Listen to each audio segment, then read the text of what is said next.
I'm Dorothy Nam. 안녕하세요. 도르시 남입니다. If you suddenly try to work out or stretch your muscles after a long period of not working out, instead of feeling better, you actually feel worse. Your abs hurt and it feels like you've pulled a few muscles. Our bodies need constant exercise to stay in shape. Well, so do relationships. If we leave them for too long, it may take a lot of pain before we can get them back to normal. So if you have any relationships that you feel are starting to go stale, pick up the phone today and bring it back to life. I hope your relationship will never get rusty. Let's get started with today's Star English.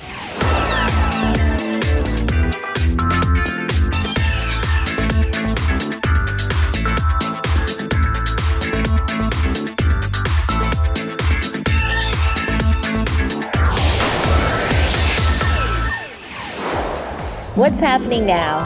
I bet a lot of our viewers who saw our show last week were thinking, I wish I had a boyfriend like that, or I wish I had a husband like that. We had movie director, stuntman, and action actor David No in the studio with us, showing us his moves. Today, we're bringing him back for another action-packed conversation. Please welcome David No.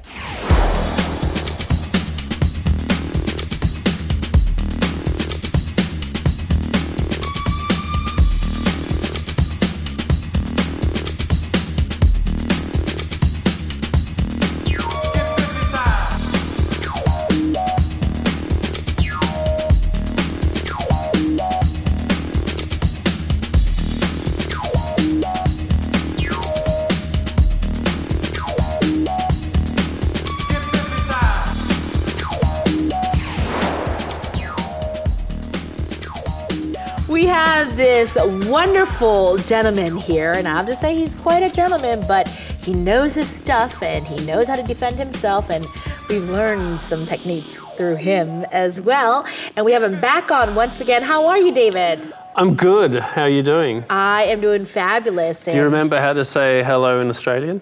It was good day, mate. G'day, mate. Good day, mate. Well, why don't you go ahead and give us a good day, mate, over here to our viewers. G'day, mate. G'day, mate. Yeah, actually, I'm not that Australian, really. Yeah, I don't hear, it's not strong. Put it this way, I found that leaving Australia, I kind of became more Australian, or for instance, when I was living in LA, they love Aussies. Okay. They love Aussies, and sometimes it's just. When I first went to LA, I had to speak with an American accent to be understood. Oh, But now, when I'm there, it's good to just ham up the Aussie a bit. Yeah. Because they love it. And it's easier, instead of explaining that you're not from there, they just get it straight away. Yeah. You know? Oh, you're an Aussie, right? Oh, we love you Aussies. You ride kangaroos? Well, actually, I'm going to go ahead and take a shooting star moment right now, if you can. So, Australia and Australia's 사람은 Australians. 근데 또 Aussie라고 또 그래요. A-U-S-S-I-E. You're an Aussie, or actually David's an Aussie. 또 이렇게 I'm an 말합니다. Aussie. He's an Aussie, right? We say Aussie, but it more sounds like an Aussie, like Ozzy Osbourne. Aussie. Yeah, so there are a lot of, I think, what we can say Korean Aussies now, right? or what I like to call 한호s. Oh, really? 한국 호주. Oh, okay. It's your own name. So. Yeah, wow. Yeah, so we were talking last time you were here about all the things that you're doing for film and all these, things that you're creating, producing, directing, stuntman, actor, teaching self-defense, taekwondo, 6-time around black belt, martial arts. anything in the middle that you maybe cook or something completely? I do cook. You do? I love cooking. So, oh my goodness. I love cooking. Really? And I'm very, very fortunate that my mother, hi Mum, she's a fantastic cook. And she not only is she a fantastic cook Western food, but she's Australian, she learned how to make Korean food from my 할머니. And her Korean, I'll put her Korean food up against any Korean ajumma. Really? Anytime. So she learned Korean food for your father, huh? Because your father's Korean and your mother's Australian. Or an Aussie lady. Even my experiences when I first came to Korea, like one of the things we have back at home in summer is naengmyeon. Yes. Like in Korea. Yeah.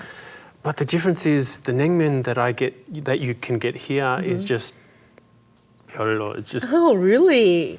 flat, basic. The naengmyeon we have at home is maybe it's because my grandmother's from North Korea. But the naengmyeon that we have at home is like got marinated meat and like shredded egg and it's like this super deluxe sort of naengmyeon. And when I first came to Korea, I ordered naengmyeon waiting for just the exact same thing but better because it must be because it's Korea. But it ended up being this little thing came out and like a little pigeon egg was in it and I was like I was kind of like what?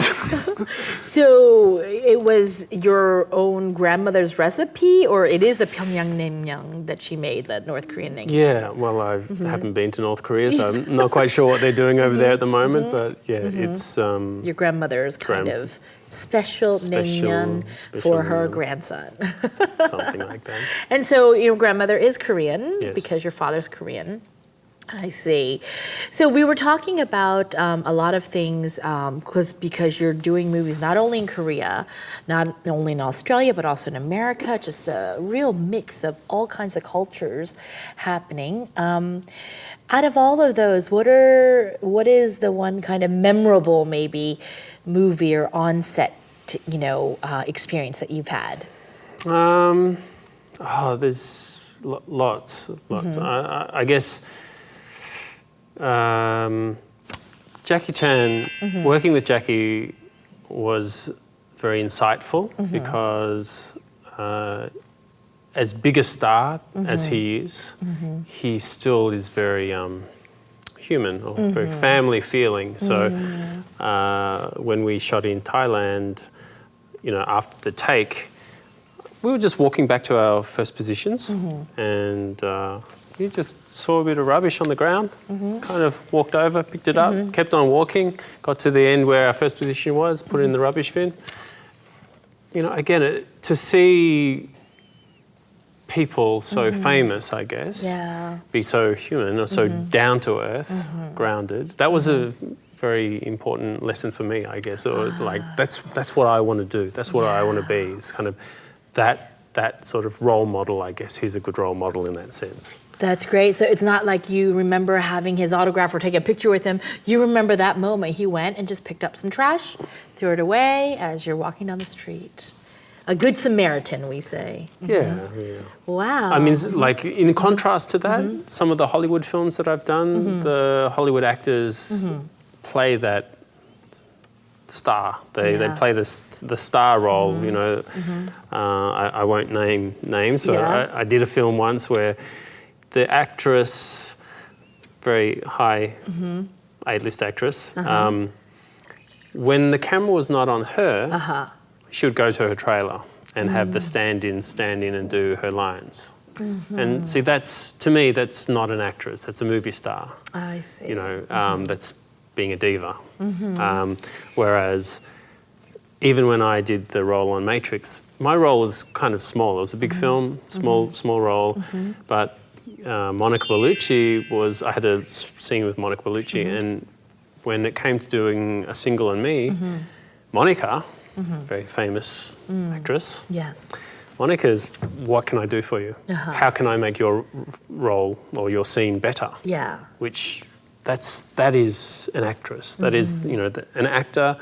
That's the part of the function of being an actor. And if you're offset, off screen, feeding dialogue to another actor, you're playing a part in their performance. You're valuable still.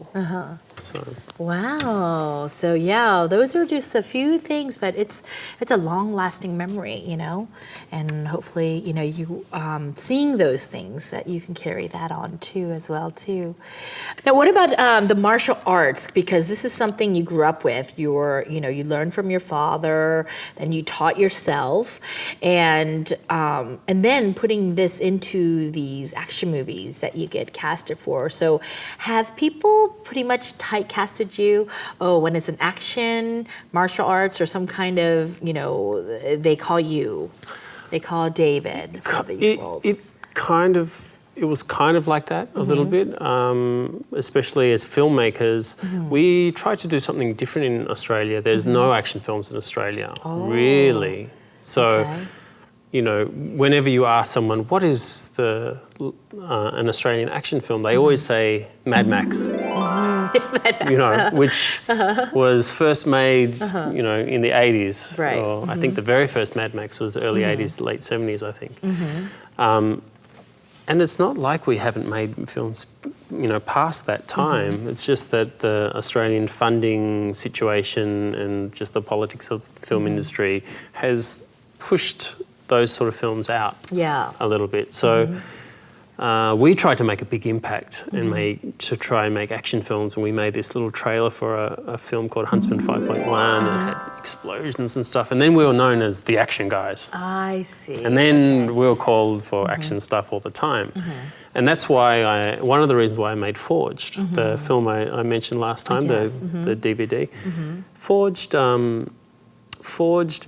is a film that it's very heavy on the drama and the story, but has action in it. I see. So the reason why I made that is, or one of the reasons why I made that is because I wanted people to change the perception of what is action or what is an action film. Okay. You know?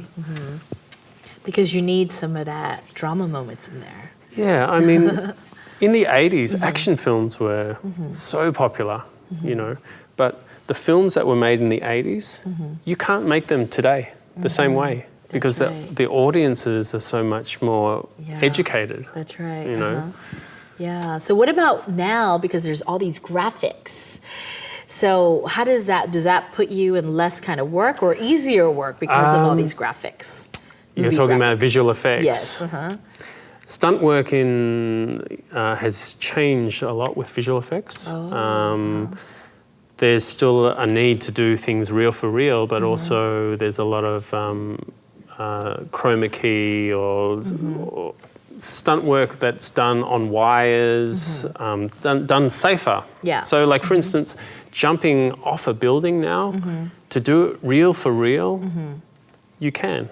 There are people that are going to do it, but there's also safer, more controllable ways of doing it. Like you can use a machine called a descender, which will safely lower you down, or low you down so it looks like you're falling, and then slow you down before you actually hit the bottom. Yeah. Wow. Okay.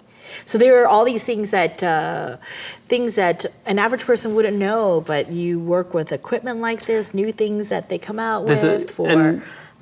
There's computer games. A lot of people don't realise that a lot of computer games are made by stunt guys. Oh. Because to get the real life action in the fight scenes in computer games, they use stunt guys, put little reflective dots all over them. This technique's called motion capture. Yes, motion capture. And they record how these guys are moving. So films like Avatar, they use that system to have fully 3D animated characters with very human movement. And when I did the Matrix game, same thing.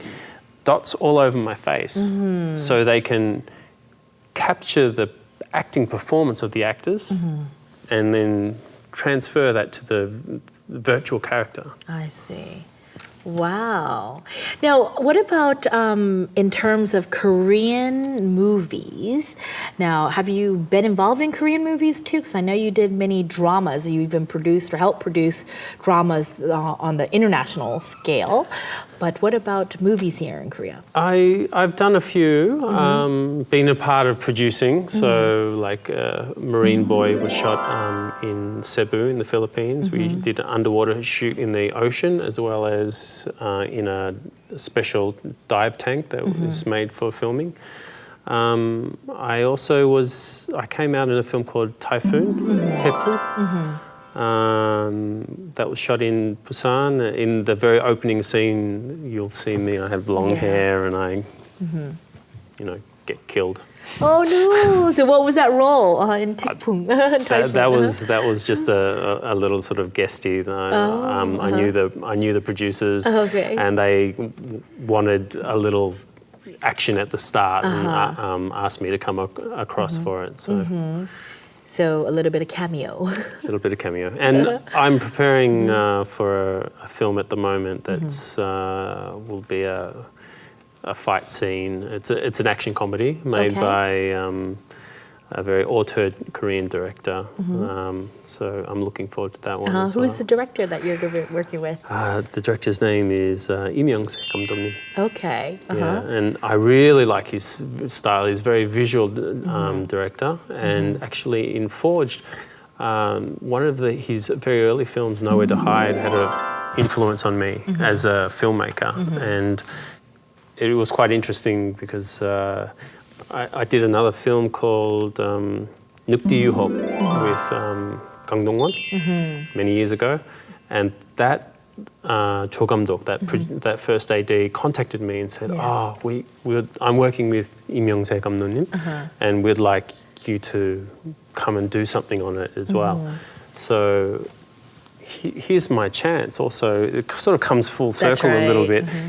I made this film that he influenced me on some of the photography.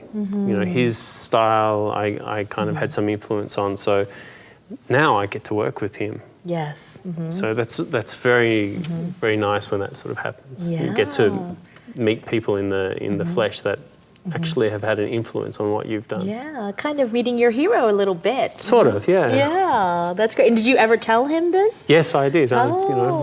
We met in his office and I gave him a copy of the film. Oh, wow. Oh, Forged. Forged. And what was his feedback? Did he get a chance to look at it?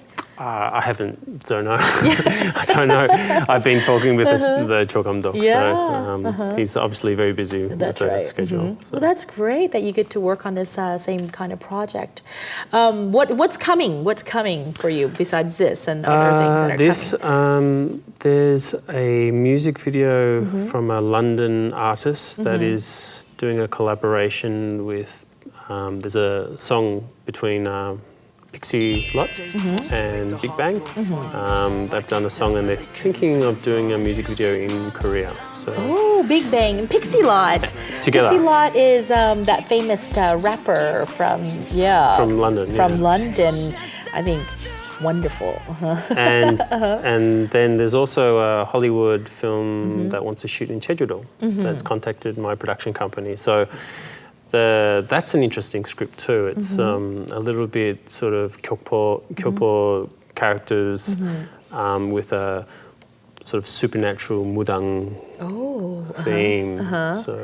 Well, and these are Hollywood people or what? Yeah, Hollywood indie. Wow. Yeah, okay. So they're trying to work out what Korean actors will be in it and which American Korean actors will be in it. Yeah. Oh, that's fabulous.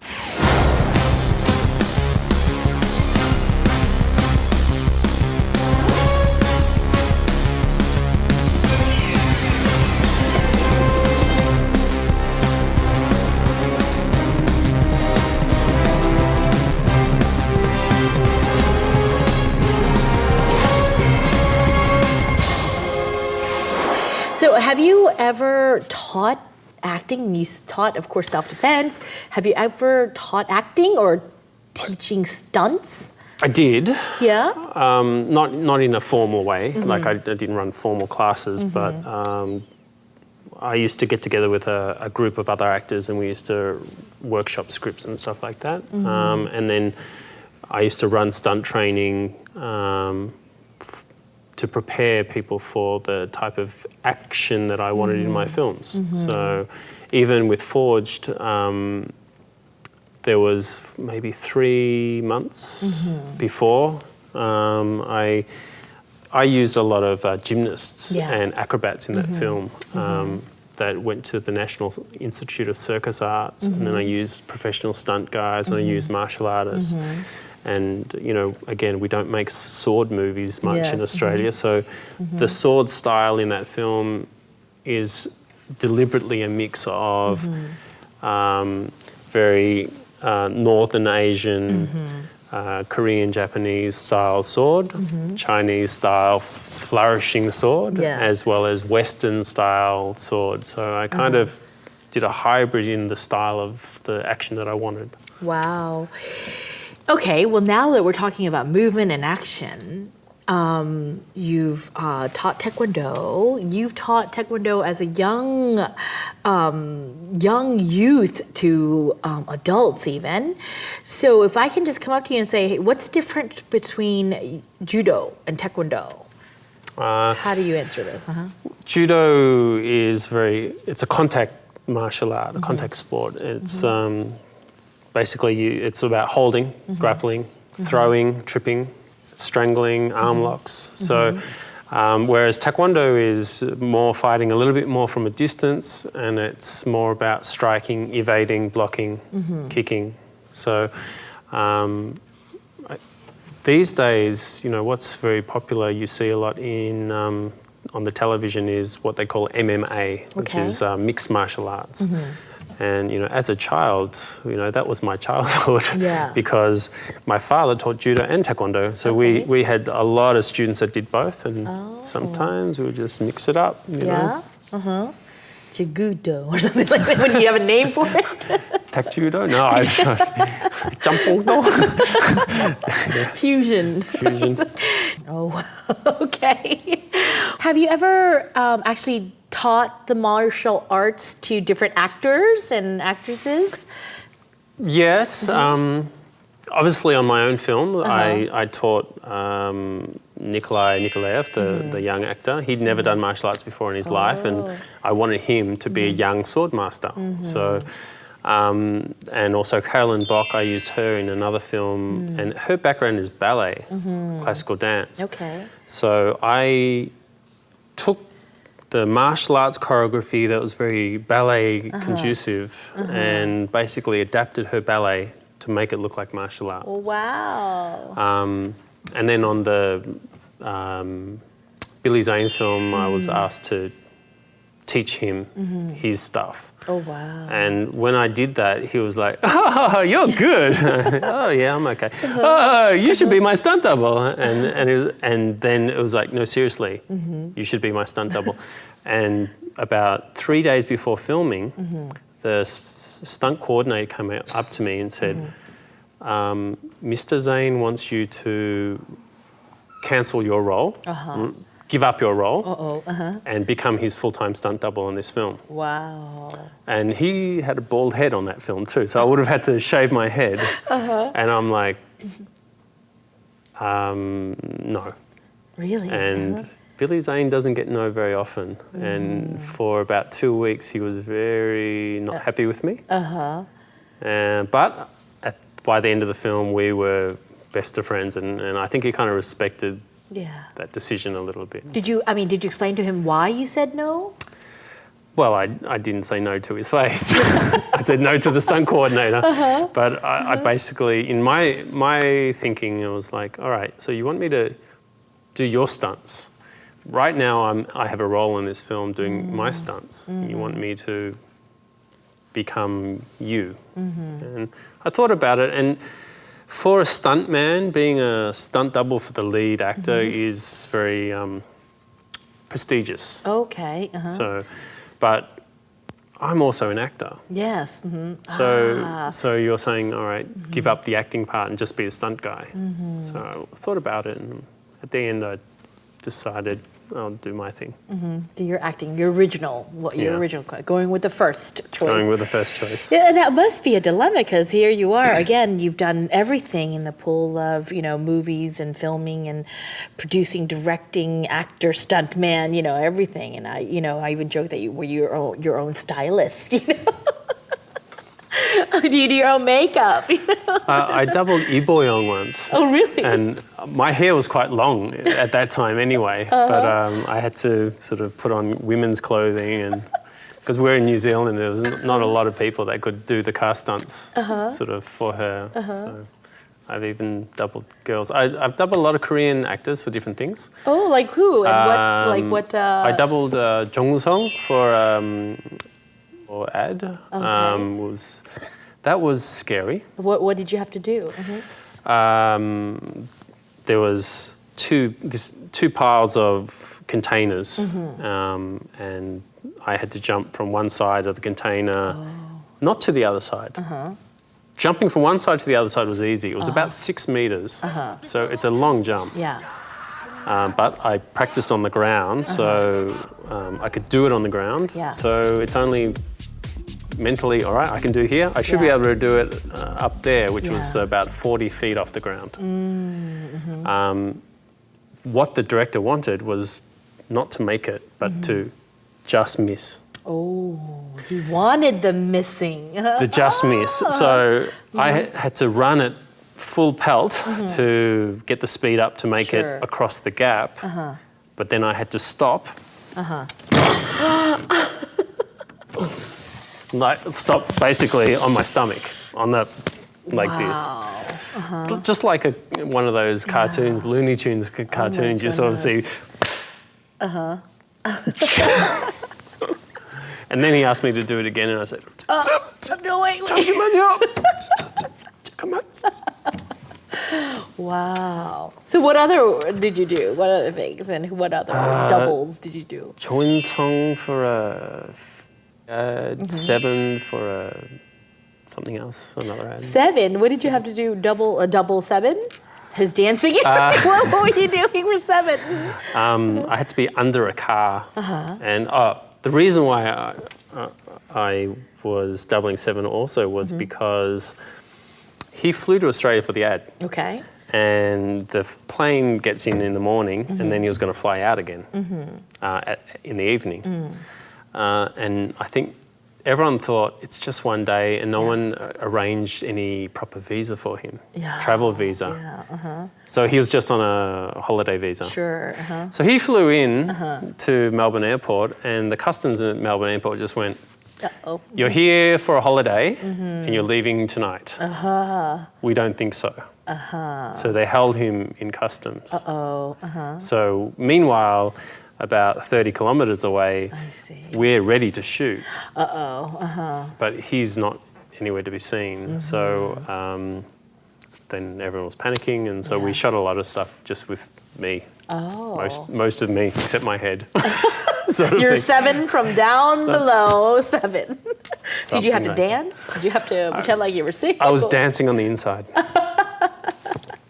What was the role? You were under a car? It was a car commercial, I think. No, what was it? It was a phone commercial. Okay. I think, phone commercial. Wow. Incredible. I mean, we could sit here and just talk about a lot of things. There's so much. You've been in this industry for how long completely? 17. I started early.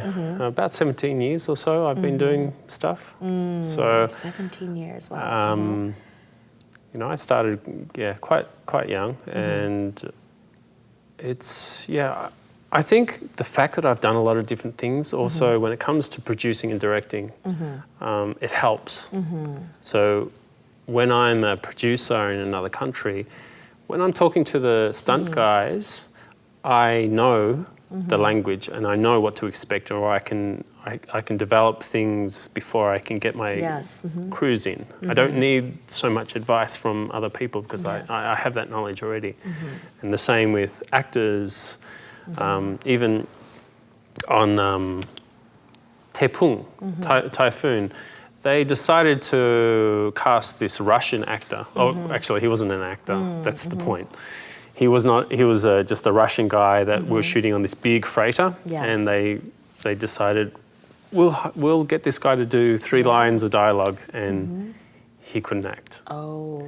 And then they cut him. So then they got another Russian guy, and he couldn't act. And they wanted him to say, "Get them inside." Okay. It went from 3 or 4 lines to 3 words. And Wow. then he was like, "Get them inside. Get them inside. Get them inside." He just didn't sound natural, yeah, you know. So Wow. I had to step in like a dramaturge and sort of teach him on the spot a little bit of acting to get it. To get the acting right. To get the acting oh, right. wow. We're going to go ahead into this segment, and we'll see you in just a moment. Catch a glimpse.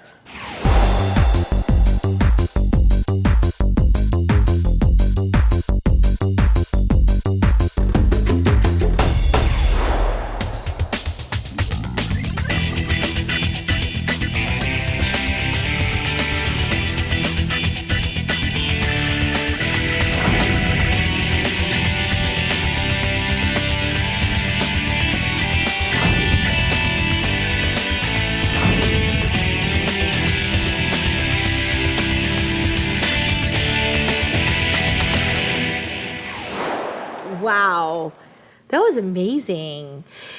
It's like a whole choreographed fight. So it's a fight performance, like.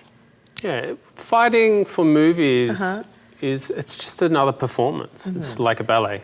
Yeah. So So when you do these kind of kicks and movements, I mean, are you thinking, or sometimes when you choreograph fighting, do you stop and write notes, or it's something that you just memorize, like a little dance move? I like to do the choreography with the camera. So my style of fight choreography involves choreographing the camera with the action, Okay.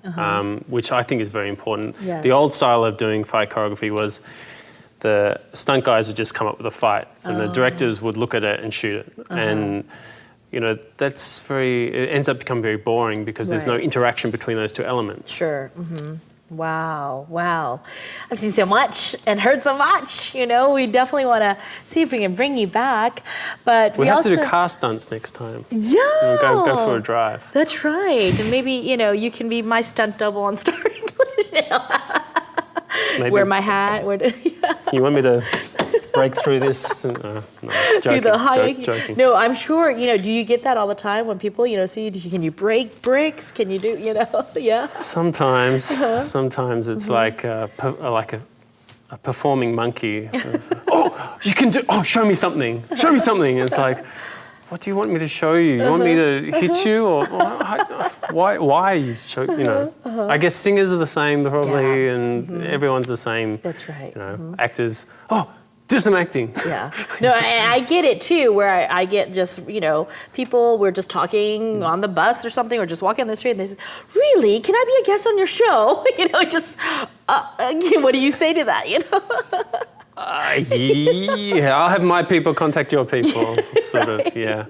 Yeah, so it's, yeah. Well, I mean, I'm glad we got to see you perform here, and I'm sure our viewers loved, that you did. But really, I think all this, for years of this, practice makes perfect for you.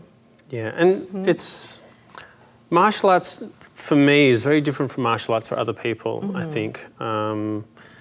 A lot of people have chosen to do martial arts. They've decided to do it, and they're very passionate about it. But for me, I've always done it. Before I can remember, I've done it, And so for me, martial arts is like air or breathing.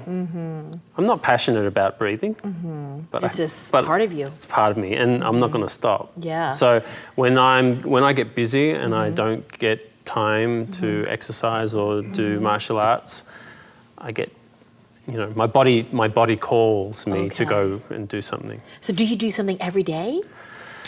Usually at least every second day. Okay. Wow. Yeah. I try to. You know, when I'm on a job, sometimes that's impossible. But you know, like we're here to live. Sure. You know, and life is about. You know, your mind, body, spirit, all these things, you know, you have to look after. Yes. If you just think about work, your health will deteriorate. That's right. And, you know, 중요한 것은, most important thing is your... Say our viewers, tell our viewers. 중요한 거는, the most putting me important on my thing. spot now. 제일 중요한 것은 건강이에요. That's right. 건강이에요. Your health is the most important thing. That is so true. you know, you kind of have to make time when you get older. When we're young, we do all these different things, and then life takes over and work takes over. That's right. But you got to try to keep some of these elements in place. You know, my father is 75 years old.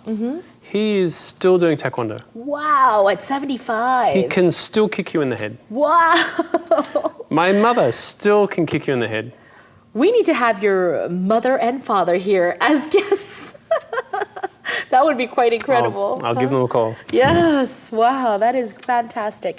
Well, we're going to go ahead and take this moment where we allow our guests to say thank you on television. So if you can take this time and look at the camera for a thank you, that would be great.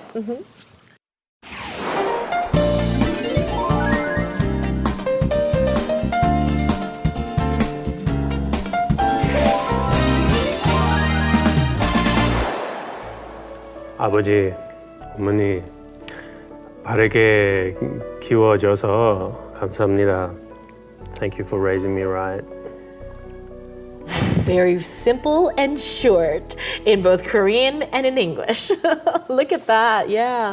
Wow, you know, they must be so proud of their son. So talented. My childhood was kind of very strict and there was a lot of high expectation on me and my sister, you know. Even my sister is also someone that is up there doing lots of crazy stuff. What does she do? She was a professional classical dancer, ballerina, moved to Europe when she was 19 years old. And now she is one of the top Anusara yoga teachers. And she comes to Korea twice a year to teach teacher training. So, Your family, everyone's so fit and healthy, huh? Yeah, so I mean, it was very strict, and I remember as a child not liking it, you know, but when you look back, I'm grateful. I'm grateful that I'm turned out okay. I think I turned out all right. I think you did. I think you did really well, and keep on going with that. We're going to go ahead and say goodbye to our viewers, of course. If you want to say goodbye to our viewers first over here in your own camera shot here. Catch you later, mate. That's right. Hoju 말. Hoju, yes, Hoju 말. that's right, Australian English. We're going to have to say goodbye to everyone, and thank you so much for taking your time out once again. Thank you for having me on. Oh, no, we appreciated you coming on. This has been fun. This was awesome. We're going to say goodbye to everyone out there, and see you all later. Ciao, ciao.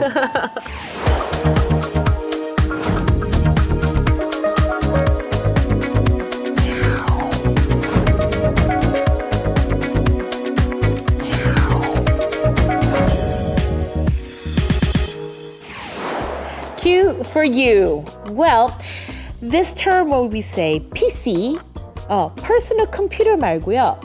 맞게 쓰는 표현. So politically correct. So for example, 백인 이렇게 white person 하게 아니고요. We say Caucasian. Oriental보단 Asian이 더 PC politically correct. black보다며 흑인 black 이게 아니고요. African American 이게 더 낫습니다. 그래서 더 맞는 표현이죠. So we say PC or politically correct. 그럼 맞게 쓰는 표현입니다. Politically correct. Remember that. Today we had our second conversation with David No. People usually assume that men who are tough and are good at martial arts would be unfriendly and aloof. But David was so much fun, wasn't he? We'll bring him back when we can, but until then, let's cheer him on his films and all his other endeavors. I'll be back next week on Star English. See you.